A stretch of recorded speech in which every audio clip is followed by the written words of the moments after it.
فرنگیوں کو عطا خاک ثریا نے کیا، نبی عفت و غمخواری و کم آزاری۔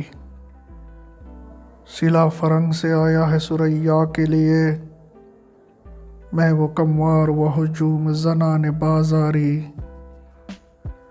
ڈاکٹر علامہ محمد اقبال نے اس نظم میں بنی آدم کی ایک مشہور خصوصیت یعنی احسان فراموشی کو ایک مثال کے ذریعے سے سمجھایا ہے۔ علامہ صاحب فرماتے ہیں کہ ملک شام نے فرنگیوں کو ایک نبی یعنی حضرت عیسیٰ عطا کیا، جس نے دنیا کو پاکیزگی، ہمدردی اور خیرخواہی کا درس دیا۔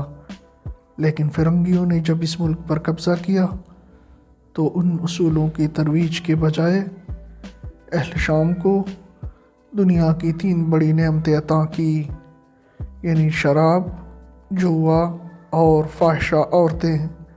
بالفاظ دیگر نیکی کا بدلہ بدی سے دیا۔ ملک شام ہی پر کیا منحصر ہے ان منحوس فرنگیوں کے قدم؟